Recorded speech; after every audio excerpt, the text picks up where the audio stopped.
kill your power to pretend that it went out, right? Anyway, we are we are live. Welcome to the show, and we're going to get started right away because we have lots to talk about, and we don't want to talk about any of the other things that Ty and I discussed online yet. We don't have to get into women's soccer at this point today. Sure. Or eBay. Please. eBay jerseys. Please, let's save that. eBay jerseys and stuff like that, yes. All right, here we go. So today's date is, this is so ridiculous, I'm looking at this, Friday the 26th of March, sorry. That's just how tired I am. It's the draft day, Friday, March 26th. Hello, Hockey World. March. Try June. Did I just say March? Yeah. Yes. All right, here we go. Hello, Hockey World. It's Friday. It's June. Yeah, it's June 26th, 2015.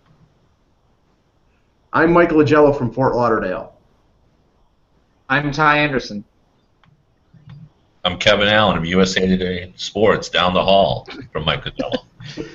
And I'm Eklund because a tractor trailer turned over on the 95. I am still here in friggin' Philadelphia, but that's okay. I'm happy to be here. Actually, I can tell you this, it's actually been probably easier. So anyway, because there's so many rumors happening and so many things going on, so let's get right to it. First of all, I want to go to Ty. I have heard something about the Rangers and getting really close on Talbot, and that there is perhaps a number one pick now involved in this trade.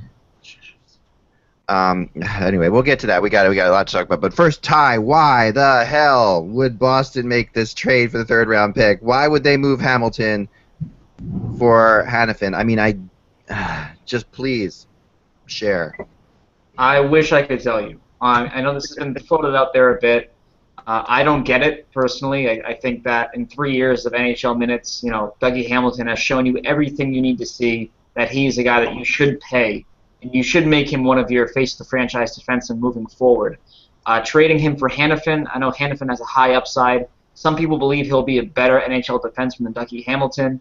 But I'm of the belief that if you have the strong player already in your system, you may as well keep that player. And this is sort of, I talk about this, the cycle of paying players. The Bruins didn't want to pay Phil Kessel, so they traded him. They got Tyler Seguin. When it came time to pay Tyler Seguin the contract they had signed him to, they traded him. Now if they did it with Hamilton, I mean, when does the cycle end? I think Dougie Hamilton, he's 22 years old now. He was the number one defenseman for the Bruins this past season with Chara injured, and even when Chara came back, he wasn't at 100%. That was very obvious. This guy was the number one defenseman. So if you don't want to pay him now, you're never going to want to pay him. And I just don't know when this cycle is going to end. But no, I don't trade Dougie Hamilton for a could-be great defenseman in Hanifin because you have a great defenseman right now in Hamilton. Yeah, you have him, and you have the guy, and I mean, it's crazy to say this, but by the end of today, if that goes down and Kessel gets traded, all the pieces of the Bruins lease move will be gone. They would all have moved on to someplace else. The famous, and we never have to talk about it again. Oh, but we will, Mike. We will. You know that. it's not. I mean, this is, and I think for me too, this is asset management for the Bruins. You need to sort of have a point where you say, okay, we don't view Hamilton as part of our core. You can feel that way. I disagree entirely, but you could feel that way. But wouldn't you almost be better off getting multiple first-round picks via the offer sheet than you would just getting this one first-round pick, be it third overall or not? You always have the chance of getting a lottery pick or a higher pick. I mean, you look at the Kessel trade. The Bruins didn't think they would get the number 2 overall pick in 2010, but they did. That's how that worked out. And I think if you want to go with the offer sheet, road down with the Bruins and Hamilton, you could. But I feel like you take those picks over one singular third overall pick, especially if you're going to be drafting a defenseman like Noah Hanifin. You might as well just keep Dougie Hamilton. I couldn't agree more. What are your thoughts, Kevin? Well, have we confirmed that has anybody done that? Has any of the big-time writers? I mean, I haven't heard. No one's confirmed it. It's been but it's been mentioned by enough people. I mean, and people that I really trust have said it too. Yeah, I guess I got a bunch of thoughts on all this. Number one, it's not really an offer. I mean, there is a big difference between talking about something and making an offer. For sure. And, So maybe they've talked about this, but did they really talk about Hamilton straight up for the third pick? You know, that's number one. Yeah. And then number two, if I'm trying to make sense of this, and I'm having a difficult time making sense of it because I tend to agree with Ty, but maybe they're thinking that Hanifin matures the way that people expect will be a Ryan Suter type of defenseman. He'll make a few mistakes. He'll be able to play a lot of minutes. He'll play a very sort of efficient style that is conducive to winning, is the way it's been presented to me. His offensive upside, may not be Erik Karlsson, but it'll be okay. He does everything very well, and they think he's advanced enough to step in and play next year. This is not an This is not an Aaron Ekblad type of player. You're not going to be a dominant offensive guy. He's just going to be a really, really good player. So maybe they're thinking that in the short run they get some salary cap relief that allow them to give them some maneuverability. He'll step in and he will not be where Hamilton is better than player would be, and so they do it that way. I don't buy any of the offer sheet because, like, the offer would have to be so onerous in order to get the Bruins not to match because, it's we know why people don't put forth offer sheets. They're difficult to put together. They cost a lot of money. They really screw up your own salary structure of the team that makes them because the other players on the team look at what you offered them and then use that as their standard. So there's a lot of complications to making offer sheets. So if you make one that the Bruins wouldn't match, and they're always going to match, because if you don't match, then you're setting yourself up to be picked apart again. So I can't believe that this is all based on a fear of an offer sheet if this is really what it's all about. So it's very confusing, and I don't know what to make of it, to be honest with you. Yeah, I mean, I don't think they're afraid of offer sheets. Ty, do you? I mean, I think it's tough because they look at this and they would be. It'd be tough for them to match an offer sheet, but I think they would, just because the value of this player. The only way this would ever make sense for me is if. I think the Bruins would like to get the third overall pick. I think they'd like to nab Hanifin. It would only make sense if you're nabbing Hanifin so you can have a 1-2 with Hamilton and Hanifin. I mean, that'd be a great 1-2. That'd be like a Weber and a Suter type, Pietrangelo and Shattenkirk. It's one of those kind of. It's a nice combo to have. That's the only scenario I can see the Bruins doing this, and they wouldn't do it if it means trading Hamilton. The idea was originally floated out there earlier this morning. I think Joe Haggerty sort of just pondered it, aloud there. So that's where it started. I know Dreger has sort of he tweeted out that the Bruins have a lot of interest in trading. Hamilton's name is out there. So that's where it all started. But offer sheets, I'm of the belief they don't exist really. I mean, they're very spiteful. You only see them as revenge, and if a team truly has a need, like we've talked about with Shea Weber in Philadelphia, I think that was a unique situation. Where the Flyers had to do that, really, because where else are you going to get a player of that caliber? Right. But so I'm in the belief as well that offer sheets they don't happen that often, but it would take a lot from everything I've gathered for the Bruins not to match it, and it would take an offer like a $7.5 million per year sort of offer that will give them all those first-round picks, really, for them not to match. And the compensation would be 3 first-round picks, I believe, for if the contract was that high. And in the day when draft picks are so valued, I can't see a team now. The team that has been rumored to be offering an offer sheet or thinking about offering an offer sheet. I like that term. Rumored to be offering an offer sheet. I can't see the Edmonton Oilers with their history of being one of the worst teams in the league, even with Hall and Eberle and now McDavid. I can't see them taking the risk, and Peter Chiarelli is a pretty smart hockey guy. I cannot see them taking the risk of signing an offer sheet, paying Dougie Hamilton $7 million or more, giving up 3 first-round picks, and then expecting that team that has done nothing but lose the last few years have them win to make those picks less of a value. Those picks could conceivably be top 10 picks for the next 3 years. That's why a team like Edmonton should not be stupid enough to sign an offer sheet for Hamilton. They can't sign. I mean, if Edmonton signs him an offer sheet, you're all happy about that. I mean, that's ridiculous, you know. I mean, to me, that's like get this leader. This could be something though. Anyway, text me if you're watching this and you want to get something through to me, but don't call me in the middle of the podcast. Got that? Anyway, so Kevin, it's starting to feel to me like this is not going to happen. Like this is a bunch of baloney that he's going to keep his third pick.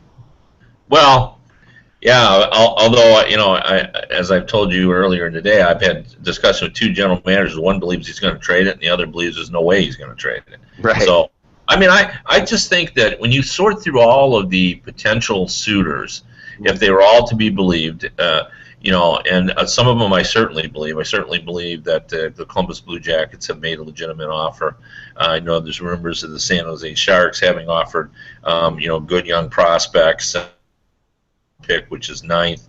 If the Philadelphia Flyers are indeed in getting 7, like all of those situations, if I'm the GM, I have to look at all those because Maloney has said publicly that he sees 10 good players, and the difference between 3 and 10 really isn't that significant this season. Like all these players are really good. So, like, if you could get some help now for a team that desperately needs offense, plus, get a really good prospect still. Like, to me, you can't make a trade with the St. Louis Blues, or you can't make a trade with a team that doesn't have an early pick to get somebody in that team.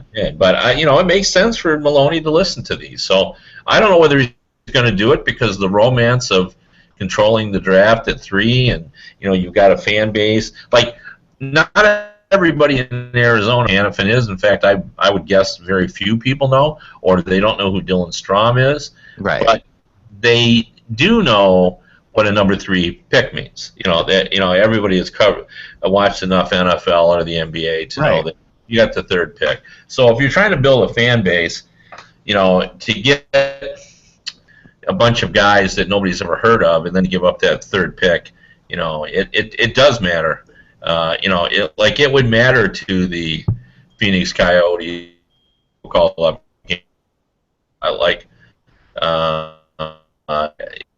To be mindful of the public relations of this, and you've got to sort of look at the optics and decide. But ultimately, the decision has to be made on what's best for the team. And in all of these cases that we've, the rumors that we've heard, where, for example, if it's true that Hurdle and is part of the deal in San Jose, and you still get the 9th pick and another good prospect, and you got to consider those deals. Yeah. Now I was also texted this that Sam Gagner could be getting bought out by Phoenix. That twists things. Arizona. I'm sorry, I gotta call him Arizona. I'm gonna get it down just when they move. Which is a little bit surprising because I believe he's some of his salary was retained by remember with that sort of 3-way deal that went on between being retained by the Arizona. Yeah, Gagner is only a partial cap hit for $3.2 million for Arizona. Yeah. Okay, so 3. Yeah, so I mean, the savings is there, and then that feeds speculation about Kessel, wouldn't it? I mean, but they've got to get to the cap anyway, right? Yeah, they have to add over 18.5, or I think close to $18.5 million in salary. So they're gonna, and that's from a Boston standpoint, people have linked the Savard contract because that's a $4 million cap hit, but an actual salary of just over $500,000. So that could be a fit there. But no, they have to add salary. So for me, I don't know where that comes from. I think it's going to be tough. I mean, if they pull a Buffalo and they just sign a bunch of these guys in the free agent market to these overpriced contracts, which they could do, and that would align them to be in line to nab Austin Matthews next year, an Arizona native, which I think would be great for the fan base down there. So I mean, that's always on the table, but they have to add salary somehow. Yeah, I mean that I agree. And, they are on record as having told the fans in a directly, like aggressively, that they would not enter a rebuilding mode. That they called it a reboot. That they fully intended to be competitive this season. So again, when you're nurturing a fan base, you can't. You've got to be mindful of the public relations on that. They're always they're still in danger of listing in Arizona, so they got to be careful. Yeah. How they do all this. Big time. No, I couldn't agree more there. That's yeah. I mean, this is. What is it, Mike? Well, Mike was just zapped. Can you hear me? Yeah, you were zapped in and out for a second there. You're back now, I think. Maybe log out and log in, Mike. See if you can get better internet connection. Kevin seems to, maybe they've lost power there in the. Oh, Kevin, you're still there. Okay, good. Yeah. All right. No more lightning strikes. So, yeah. This is. How could one number 3 pick cause so much agony for that? I know, so much confusion. And let's get into the goalies for a second too, while this is being sorted out a little bit. So Robin Lehner, who of all the goalies out there, would not be my first pick to be the guy who was the first to be traded, but he goes to along with Legwan goes to Buffalo for a first round pick, and this is a big trade, Kev. I was kind of surprised by this. I know you had mentioned you were surprised by the Legwan part of it, at least. Oh yeah, I don't like this trade from the Buffalo perspective. Yeah, and mostly because of the Legwan piece. Like look, I understand knows Robin Lehner from being in Ottawa, and Lehner is 23 years old and he's already played 86 NHL games. I mean. Right. He's ahead of the curve. Now, he had a poor season last season, but I don't think that should be concerning because, you're entitled to have a slump. And Leonard a couple seasons ago was pretty well thought of by the Senators organization. But to take back Legwan's contract, I mean, if I'm the Senators, I'm just thrilled by that. He hasn't worked out in Ottawa. And it had to be at least $3 million, $3.5 million, maybe, right? Somewhere in that range. So I think this is a great trade for the Senators. Leonard might be the goalie for the Sabres. Who knows? I think Murray has a lot of trust in him. But to give up pick and take was too much. Yeah. Well, Murray came out and said that he was really happy with the deal, of course, which he should say because it's his trade. But so you would think he would be happy, right? But he did come out and say, essentially that if he thought he would get, I'm trying to find the exact quote here, but it was pretty good. So I pull it up right now, I think. Hold on, but yeah, he basically they got a lot for this. He got a lot more than he expected. Here's the quote is, oh man. I got it. I'm sorry, guys. I had it somewhere. But anyway, I'll get back to it. He was very thrilled, basically, with what he got for the first-round picks. He's got Evander Kane. He's got, obviously he's got Eichel. And now he's got Lehner. These are all from first-round draft picks that they had. Can you hear me? Yes, we got you now. Yeah. Okay. The quote was if I thought we would get Eichel, Evander Kane, and Runner for the 3 first-round picks, then you were high on mushrooms. That was the quote. Yeah. And honestly, if you get Evander Kane for a mid-first, it ends up being a mid-first-round pick, and you have Leonard, who's 23 years old, under control for 2 more years, and still an RFA after that. I think that's a pretty decent deal. And the acquisition of Legwand, it gives the Sabres a little bit of a buffer because he's got 1 year left in his contract. They don't have to rush Sam Reinhart or even Eichel. I mean, if Eichel, I don't think he's going to go back to Boston University, but if he wanted to or if they wanted him to, they could. He could. But they have Legwand there. He said he's not going to. I know. I'm just saying as a possible option. No, they've already told him that he doesn't have to. So they're going to keep him. I do think that I want to get into Kessel for a second too, because this was obviously going on yesterday and still going on today. A source I talked to in Pittsburgh on Kessel said that the Penguins were pushing for resolution in this and they wanted, where the we've talked about before, the Leafs don't have to move Kessel now. The Penguins want to know if they're getting Kessel now. That's what I was told, and it's kind of gotten to a point where we're either going to get resolved or it's going to walk away. That's what I was told. I don't think that this thing will go on much longer because there's other options out there for the Penguins, including Marty St. Louis, I was told, as a possible Penguin. That's isn't that a return? Didn't St. Louis start in Pittsburgh, or am I thinking of? I'm thinking of Marcus Naslund, who I always confuse with Marty St. Louis, who just because they both started in different places where they became. Well, actually, Martin St. Louis is a perfect roll of the dice for the Penguins because you can get him on one of those low base salary incentive-laden deals, and we put him with Crosby and see what happens. So yeah, I mean, I think that makes perfect sense. And I just don't know how they could pull off the Kessel thing. Yeah, the Kessel thing is difficult. I mean, Sutter would be involved. That's one player I heard, but that's not nearly, that's part of it, right? Yeah, so. But that wouldn't seem to be a hindrance in a Kessel deal. It's like, I mean, maybe Rutherford is saying, okay, if we don't do the deal for Kessel, then maybe we're in on Patrick Sharp, or maybe we're on Jay Oshie or another trade. They want a resolution because if they don't get Kessel, they go a different direction. I mean, yes, Toronto. Shanahan came out yesterday and said, we're not in any great rush unless somebody blows our doors off with an offer.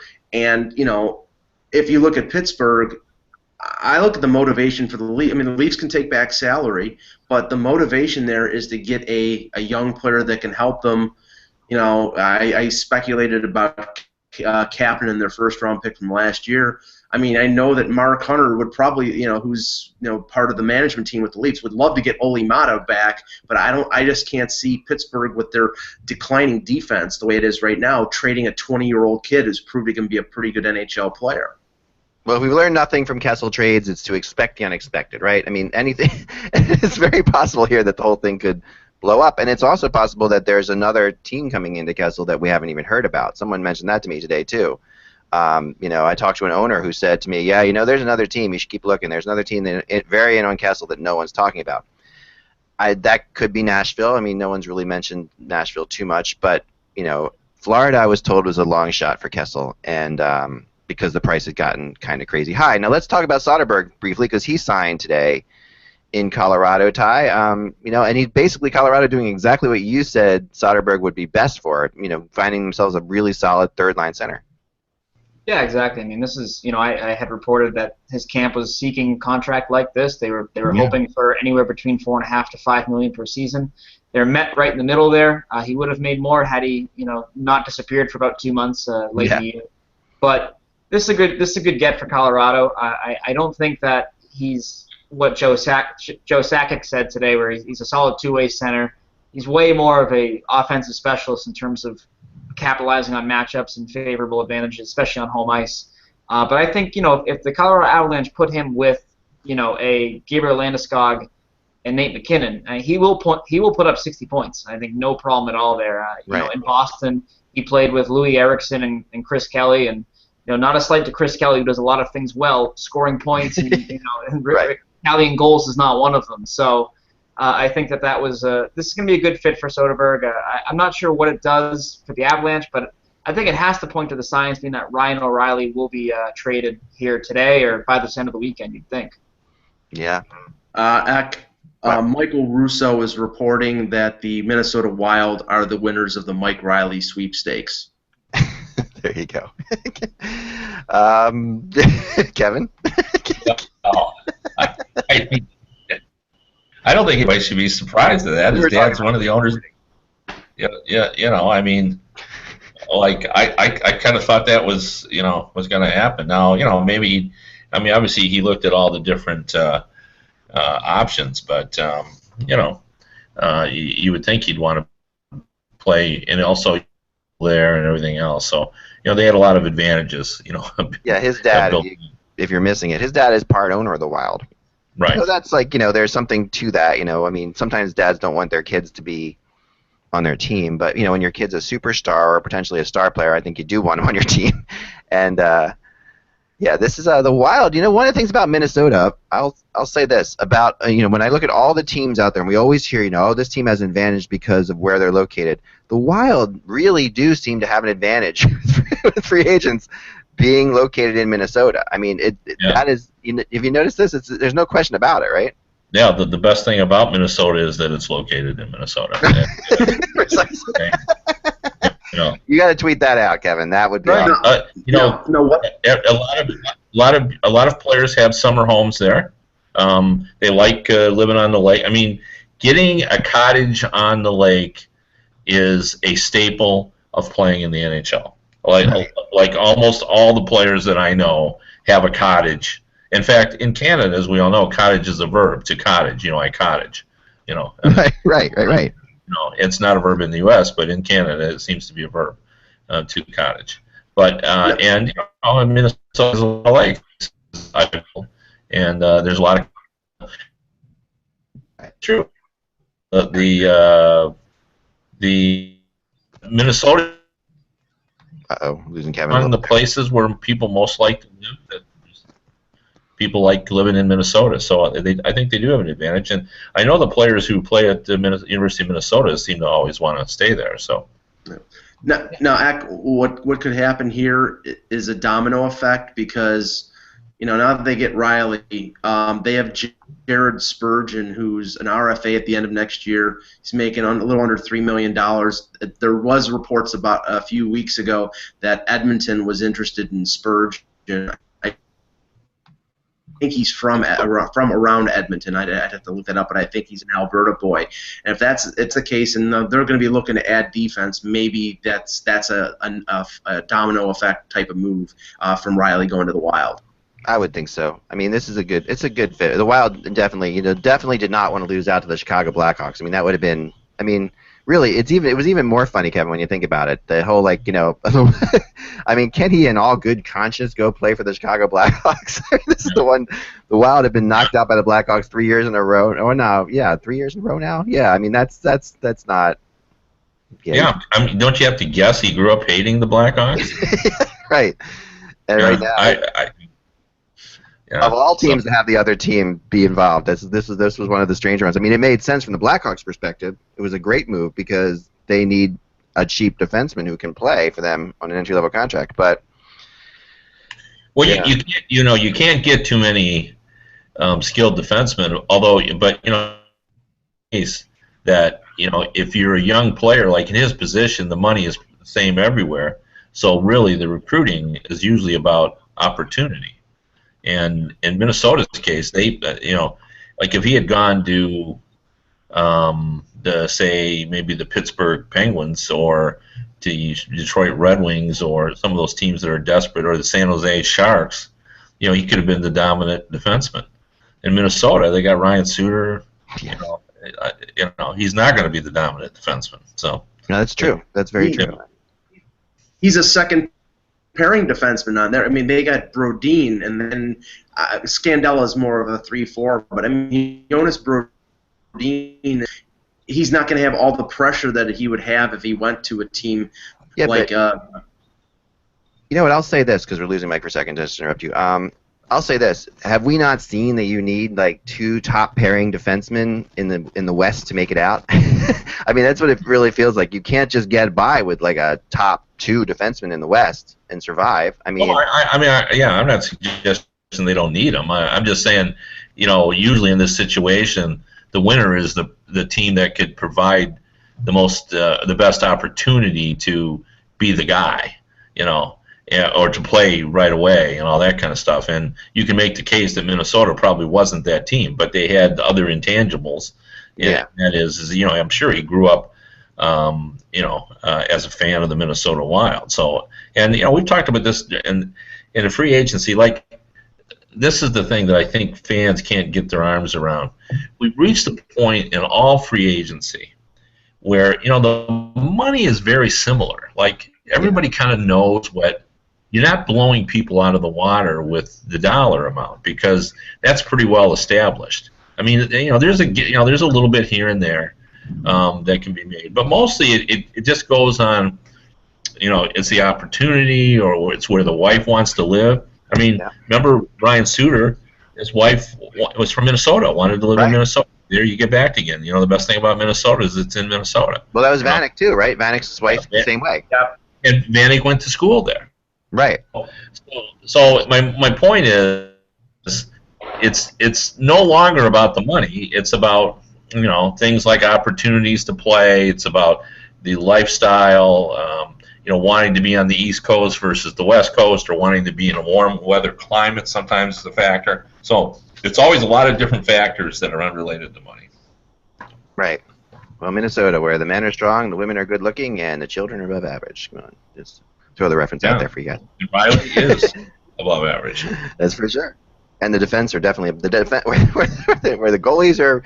Anyway, the goalies are unsigned. The forwards are in or sporadic, but the defense is above average for sure. So let's let's get into another. We got another Boston thing, of course, to deal with, Ty. And so good that we have Ty on Friday on Ty Day. We have Milan Lucic, who has now come out and officially said that Vancouver is one of the 15 teams he would go to. I guess he had a 15-team no-trade clause, which is kind of an interesting one. And once you start saying that they're one of the teams that you've accepted, that's when you can tell the relationship between you and the team you're currently on is not that great. Yeah, I mean, it's tough. With Lucic, there's always been sort of that feeling that the Bruins want more out of him, especially when he's making $6 million a year. He's up for a new contract next year, and from everything I've been told, he wants what they call Krejci money, which is anywhere between $7.5 million, maybe even $8 million starting next year. And the Bruins will not pay that. It's very clear they're not going to do that. So maybe this is a situation where the Bruins simply maximize the return while they still can. I look at this, though, and there's a 15-team list along with Vancouver, LA, Anaheim, and San Jose are on that list. The entire list we're not sure of, but those teams are on that list. It's clear the Bruins would want to move him to the West. They wouldn't move him to the East. I know yesterday there was a rumor that Keith Yandle for Lucic could be a trade that makes sense, but I don't see how that works. The Rangers are a fast team. Lucic is a slow, lumbering type of player.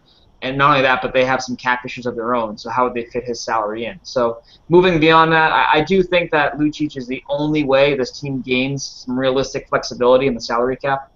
I just look at this. They could move Chris Kelly, who also has a partial no-trade clause. Louis Eriksson also has one as well, as Dennis Seidenberg has a full no-trade, and he will waive his no-trade. He's already said that. Yeah. But you look at Lucic, $6 million a year. The team is trying to get faster and more skilled. All signs point to him as the guy the Bruins would probably be best off moving. So there is interest there. I know with the Canucks, the Bruins had interest in Alex Edler 2 years ago at the deadline, came very close to happening. Right. Ultimately did not, of course, but maybe that's something they revisit. It would be a total savings of $1 million. Edler has a $5 million cap hit, and he's on the books till 2019, which would help the Bruins. They have that long-term sort of vision there with Edler, especially if they do, in fact, move Hamilton. So there are a lot of different ways the Bruins can go here, but I've said it from the start that I think moving Milan Lucic, while it will be bittersweet for the Boston Bruins, given his identity and what he means to this team, to this city, I think it's the only way they can get out of this mess, really. Yeah, it's a big deal. I mean, this is a major player. Just listening to Ty's 45-second analysis there, and always presented very thoroughly as he does. I don't know why Sweeney took that job as GM, because the Bruins, when Ty went through that, the Bruins sound like they're a mess. Yeah, they are. Maybe they are a mess, but it sounds like nobody wants to play there anymore, and they're all going to waive their I want some Krejci money too, by the way. So yeah. I like that. It's going well in the market. I like that. Yeah, you can get two Krejcis for $1. But yeah, no, I agree. Buy one Krejci, get one free. There you go. Right. No, I mean you're right about that, and I mean, but I'm not really. In Boston's defense, this team went to the Stanley Cup Finals once, and they won another Stanley Cup Finals. So you see this is the result of that. This happens to a lot of teams. This happened to Carolina when they won. I mean, this happens to a lot of teams. Yeah. Blackhawks. I mean, you have to look at this. I mean, Lucic can still be a game breaker, and that's the big thing that we look at his contract, and we say, oh, geez, he's going to be a lot of money next year. I mean, he can still be a force. I look at that Game 7 comeback against Toronto. He was the driving force of that. Yeah, he was absolutely bullying the Leafs defenders in their own end. He was forcing back plays. He was putting the puck back on Boston sticks into the back of the net. Thank you very much. I'm sorry. But honestly, I look at this player. He can still be a force in this league. He's a very unique commodity, and you've seen teams look for the next Milan Lucic in their drafting over these past 5 years. You know, you look at the Caps taking Tom Wilson. They thought Wilson was going to be a Lucic-type player, and he's not. I mean, this is a very hard player to find in the free agent market. So if you move on from this player, you're moving on from that image. You're not going to be the big bad Bruins anymore. You're going to be more of a skill team, and maybe that's what they want, but that's going to be a tough sell for the fans here in Boston, and I think the Bruins know that, and Sweeney knows that. So if he moves Lucic, it has to be for something that the fans can get behind. Yeah, that's a tough one. You're right. I mean, I've watched it happen in Philly too, because the Flyers have gone through the same sort of transition where they've gone from a tough team, the Bruins and the Flyers, they were the two toughest teams in the NHL for years there, and now both have had to deal with the fact that they're getting slow. Well, the funny thing is that I've seen the speculation of Lucic going to Vancouver, and inherently in the deal coming back from Vancouver includes Zach Kassian, and I'm like, I'll tell you something right now. Zach Kassian can only dream of ever being as good as Milan Lucic as a power forward. And he was supposed to be the next Milan Lucic when Buffalo drafted him.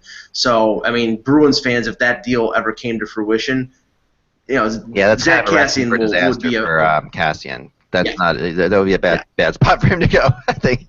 I mean, that's not. Now Bieksa, that's the other rumor flying around, and latest I heard was Bieksa and Eddie Lack heading together to San Jose, possibly but it does seem like Bieksa to San Jose is going to happen. That's everybody I've talked to seems to be on board with that. Now the question is whether or not, Talbot goes to San Jose or not, because I think San Jose is one of the top runners in the Talbot sweepstakes right now too. So the Talbot thing is definitely holding up a lot. Kevin? If he goes to San Jose, they're not getting the first. Right. Dallas is still in there too. And if it's not a first-round pick, then I think Dallas is a serious contender for Talbot as well. And that makes perfect sense for Bieksa, because what Benning wants is he's looking to get some addition, a second or third round pick. I don't think they have one in this draft. I think you're right about that. I know he was looking at second, third round pick. And those are the kind of players that you get draft picks back for. So, this could expand the deal. And I think Doug Wilson to be aggressive in remaking this San Jose team and going in a different direction with the goalie, which we talked about. We thought they should have done that last season. Yep. So I think this would make some sense. And all any of them that are all you got to have them or else. So I think Eddie Lax is as good as most of them. Yeah, they're all kind of the same, and I think that when I look at this, I talked to somebody about this morning. Did they think the Cam Talbot thing was being held up by the fact that Devin Dubnyk hasn't signed yet? Like, that is the real reason that Talbot hasn't been traded, and that's very possible. I mean, there's no rush to trade Talbot, and there's no rush to pick up Talbot because of all these goalies that are available, and which is why the Leonard thing was a little bit stranger to me that trade was happened at all, because why do this? If Devin Dubnyk is available, which, I don't think he is, at the end of the day, I think they're going to get him signed. But, But who's going to sign Dubnyk other than Minnesota? I guess that's the question I ask. Well, San Jose is a great fit for him, and that if you're trying to change the goalie culture and you're trying to make a big splash, here you're getting your guy who was nominated for the Vezina Trophy. I mean, that's like, I guess I was already penciling Lack into San Jose, but if they don't get Lack, then where does is Edmonton going to bring him back? Does that make any sense? Dallas is not going to trade Lettinen, so they can't afford two goalies making big money. So where does he go? Yeah, no, it's limited. That's why I think he's going to go to Minnesota. the market isn't big enough to accommodate a Dubnyk. I think at the end of the day, it's a bigger deal in Minnesota for less years than he probably wants. That's what it feels like to me. I wonder how much the Leonard deal with Buffalo affected the price tag for Talbot. Yes, you're breaking up, Mike, there, but I think what you're saying is you wonder how much the price tags or Talbot's affected by the Leonard deal, and I totally agree with that. I mean, Ty must have thought this too. I mean, this is like they've been saying they're not going to get a first. They want a first round draft pick. They've been trying to get a first round draft pick for Talbot, and then suddenly Buffalo gets Ottawa gets a first round draft pick for Leonard. Yeah, and I mean, I think that this is Glenn Sather playing it really close to the vest. He wants what he wants.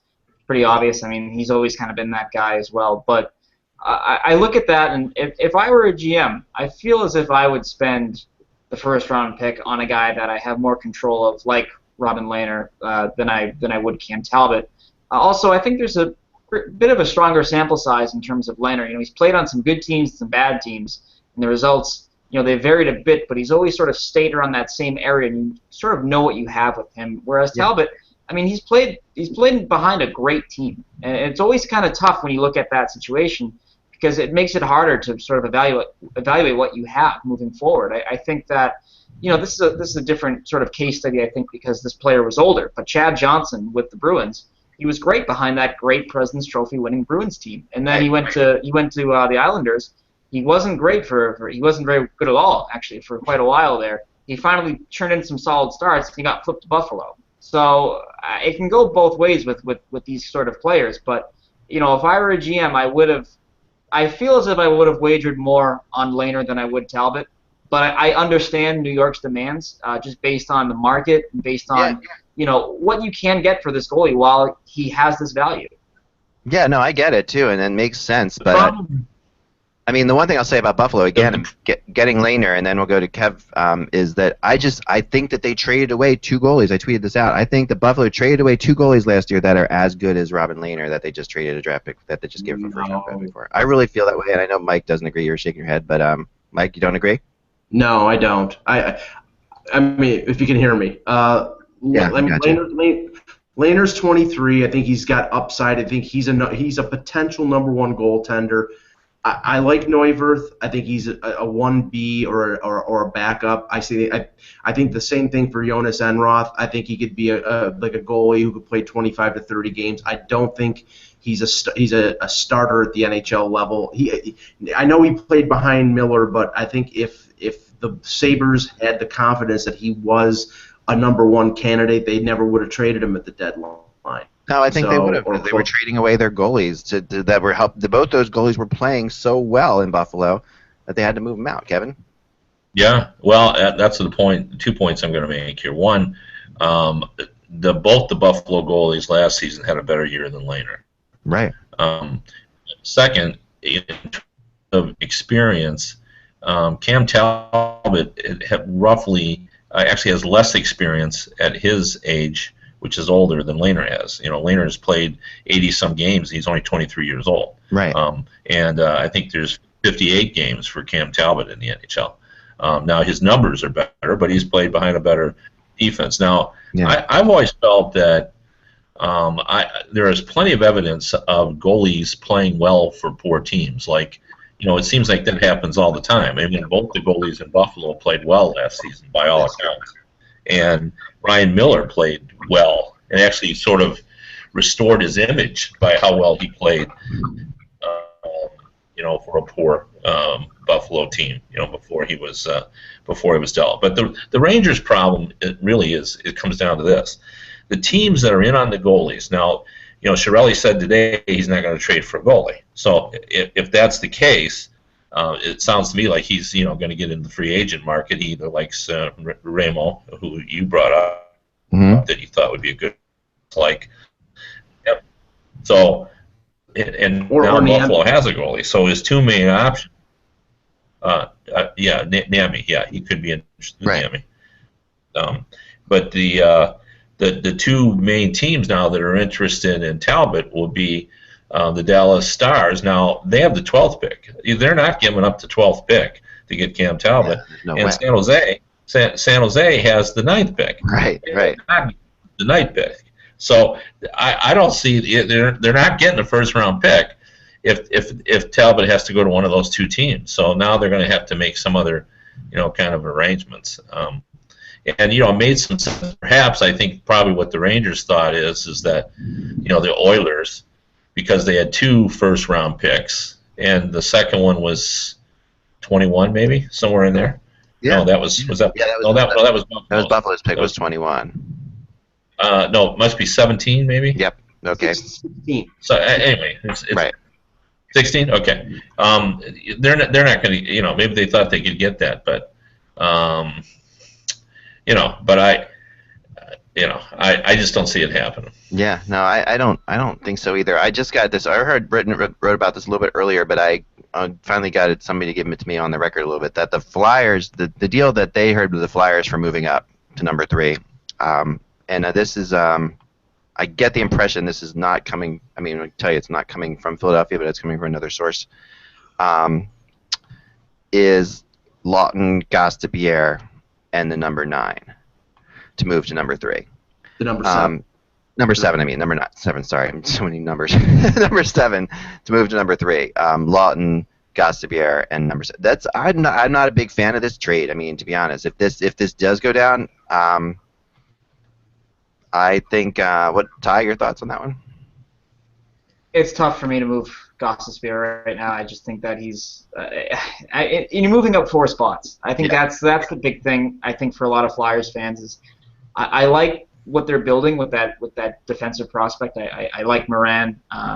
Sanheim is the other one. I like these players. So I wouldn't move those guys. I mean, you could move Ghost, but I just feel like you want to see what he has before you do this, because he could be a pretty solid player, I think, for the Flyers. And I think that's the big thing right now for them. I look at this, I mean, maybe from a Philly standpoint, if you can shed one of these LeCavalier or one of these Umberger contracts onto Arizona, who needs to add salary, it becomes a bit more of a dynamic that I would entertain. Right. But I look at this, I don't know. I mean, because I think Ghost can be a good player for them. So and that this is hard for me. I think, and if they move up to 3, I think they're not for Hanifin, but for Provorov. No, that's definitely true. Provorov is their guy.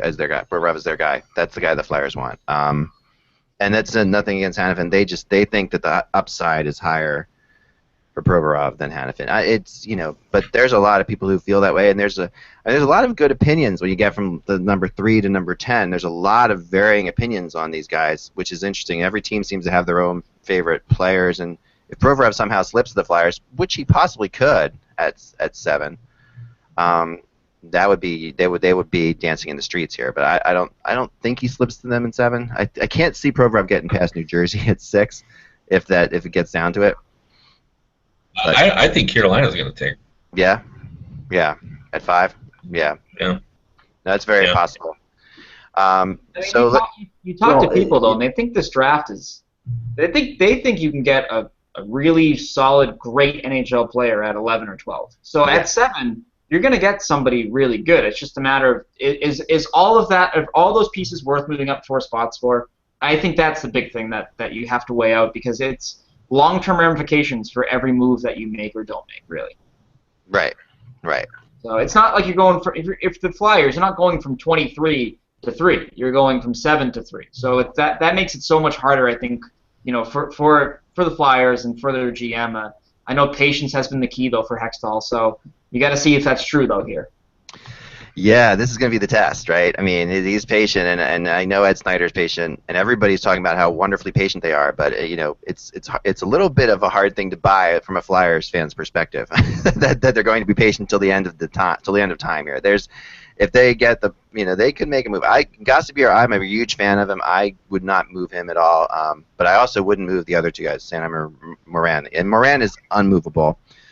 There has been some talk about Pronger's salary possibly being moved. That's been out there. He's paid less and has a big salary cap hit. That's something maybe Arizona could get into. So perhaps that could be part of the trade. But I would definitely. I mean, but you're gonna have to give up something to get there. It depends on how high they are on Provorov. It depends how high they are on him. I just don't know if he is. If you're making that trade, you're thinking he's your number one defenseman for the next how many years. So maybe he is. Maybe. Well, don't be surprised. Don't be surprised if Arizona keeps the pick, that Toronto does not go to the teams that were looking to trade with Arizona at 3, sort of piggybacking on that and trying those for themselves, because I still think there's a desire there for the Leafs to get extra picks with Mark Hunter as their director of player personnel. And they don't have a second-round pick. They probably want to get a pick in the second round. And if they could move down 2 or 3 slots, I think they would possibly do it, especially if Arizona picks either Strome or Mitch Marner at 3. I don't think the Leafs want to take a defenseman. I think they would probably move down and let one of those teams that are looking for a defenseman to move up and get Hanifin or Provorov. Who do you think, Kevin, that the Leafs go for it at 4 if Strome goes away? I've talked to people about that. Well, yeah, that's a tough one because I agree completely with Mike said. I think they'd be, the best young player they have is Morgan Riley, and obviously, but the other way to look at it is if I don't know what their feelings are about Provorov, but everybody seems to be in love with this guy, and if they are, then why wouldn't they just not take him? Yeah. The description I've heard of him is that he's like the Russian Justin Falk, where he does everything well. He's he's a one-on-one defender. He's got enough toughness. He's very efficient. He can play now. So if that's the case, why not take him with the defenseman? But everything Mike said makes sense to me because I think they'd rather have a forward. But starting out with 2 good young defensemen already, that's a pretty good foundation. No, it's not a bad foundation. I think they want Mitch Marner. I mean, I think that's the player that they want, and I think that they can get Marner. You're probably right, Mike, at 7, or if they were to move with the Flyers, for example, and give the Flyers a chance to jump up and get Provorov before Carolina picked him up. Yeah, I mean, Marner could go anywhere from 3 to 7. I mean, he seems to have the most flexibility of those players in the top 10. Him and Provorov. Provorov could fall as far as 7. He could go as high up as 3. And I think Marner is the same. Everybody else, Strome, Hanifin, I think they're all in that 4, 5, 6 range. But I don't think they could go any higher or fall any further than 7. I just got a text that that Columbus could be in on Kessel. I haven't really heard much of that, but I'm going to have to look into that more. I did hear something that Columbus is being extremely creative, I was told. That was just like a tip, that they're being very creative with the deals that they're making, which is not surprising. I mean, they showed with the Clarkson trade that they can be creative, right? This is a... I was just going to say, I bet you the bad contract that they're going to trade back to Toronto is David Clarkson. Right now. Yeah. I mean, we talked about Kessel before being Columbus seems like a good place for him to go and sort of disappear. But the thing I keep coming back on the Kessel thing is all the teams he accepted. Now this is how this is all play, right? So who knows? I mean, when Kessel puts out his list of teams to be traded to, they're all teams that we think he doesn't want to go to, right? They're all teams in the big markets. They were all big, high pressure situations that Kessel said he wanted to go to. People believe that that's just because these are teams that will never trade for him, right? That they would never trade for him. Which I guess is the case, but so it's so hard to sit there and say. The other thing I want to throw out there again is I keep hearing more about Shane Doan possibly going to Nashville, and that there's a push there. I think that's a good pickup if they can't get Ribeiro. Ribeiro's contract situation's gotten messier and messier, I was told, so I don't know if that's going to happen or not. But have you heard anything about this, Kev? Do you think anything about Ribeiro or Doan? I haven't really checked on it. I know they've been confident they were going to get it done, and I think their feeling, the reason they thought that is they gave him a chance when other teams weren't willing to do it. And it seems like he's been thankful that they gave him that opportunity. And his family issues have been really non-existent in Nashville, so it's been good for him to be in Nashville. So I think they believed they were going to get it done. Now, I don't know what's happened, since then, but If I was Ribeiro, I would stay in Nashville. Yes. I think he's gone well. I don't know why you wouldn't, unless he realizes that he can hit a home run out there. But I don't know. I mean, will people pay that kind of money to Ribeiro when he's a year removed from being bought out because of his behavior? Well, and I guess they. Yeah, I guess the same interesting. I mean, it's interesting. The two players that sort of were kind of paralleled last year were Ribeiro and Delzato, and both of them don't seem like they're getting close to signing deals. Delzato in Philly is the same situation. I think Delzato is going to go to arbitration, which is something the Flyers historically have hated. The Flyers have traded players for going to arbitration. I mean, not immediately, of course, because you can't, but eventually they are not into the idea of arbitration. So I think that could be, but both Delzato and Ribeiro had huge bounce back seasons last year after going through personal issues. So, I mean, that plays into this as well. So, I mean, that's a fit too. It's a fit because you also have, Ribeiro now has the civil suit that's going on as well. Right. It just seems like he'd be a headache for a lot of teams, especially a new city, especially a city with a major city, I would say. But so I think this is where he should be. And he should stay in Nashville, keep a low profile, continue to get his career back on track there. So, I mean, that's where I would stay, but we don't know with these things. I mean, it just seems he's been a journeyman for so long now that you're starting to lose count of all the cities he's been to. One further thing to mention, Eck, about Doan, we were talking about the Coyotes with their cap floor situation. He's $5.3 million on the final year of his deal. So, I mean, that's another $5 million you're talking about in terms of them having to spend to get to the cap floor, depending on what they would get back from Nashville. If they take back Victor Stahlberg or something like that, that's $3 million cap hit. But that has to be a consideration because they're going to have to spend that money to get to the cap floor. Yeah, and the other thing I would point out, he's very popular among the fan base. Two, he's a family man like you're a family man. Yeah. So he would weigh that heavily. In any decision, and he has not left before, and with all that's gone on there, he's stayed. Yeah. So, again, I don't know what he would think about this. Maybe he would view it as a chance to, be with a contender one last time, and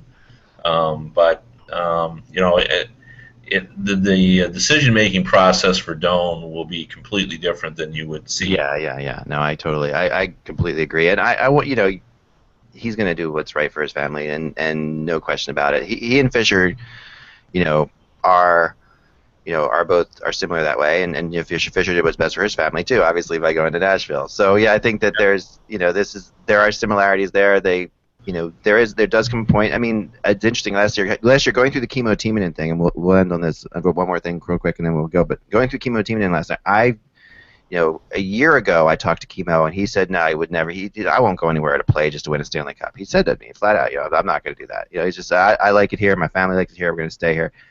And then it comes down to the point where he saw this is before everything went down, before he got the blood clots, and then he saw his career ending, and he said, you know what, maybe I will go try to win a Stanley Cup, leave the family here, and go live in hotels for a couple months. Maybe Doan's a bigger possibility at the trade deadline. That's what I'm thinking in terms of maybe he plays half a year there, and then we revisit this then.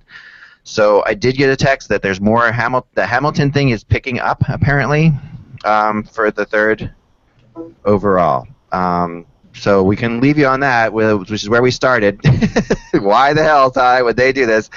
But we have a long way to go today, so stay with us. We'll be doing Mike, and Kevin are going to be at the draft. I might jump on and do a podcast briefly with somebody or by myself if something breaks down or whatever. Maybe I'll call you back, Ty, and see if you're around, and see what's going on. It's going to be a fun day. It's going to be a fun night. The Hockey Buzz rumor tracker is live. We've never done that before for the draft, so that's kind of a big deal. It was a decision, honestly, made at like 7 o'clock last night where I said we have to do the rumor tracker. There's just too much stuff happening. Rumor tracker is usually reserved for UFA day and trade deadline day only, so it's up there. And I'll be updating my Leaf column probably every 20 minutes with all the rumors and things that are going on, as well as the rumor tracker. So. And suddenly the internet in Florida just got awesome. Like suddenly, Mike, you look amazing. Kevin, you look amazing. The show is over. So there you go. I don't think Mike and I ever look amazing, to be honest. Pixelation was not your friend, though. I'll tell you that. So you're better not pixelated. All right, remember, guys, without the buzz, it is just hockey, and who the hell knows what happens from here. Enjoy the draft. It's going to be great drama. Take care.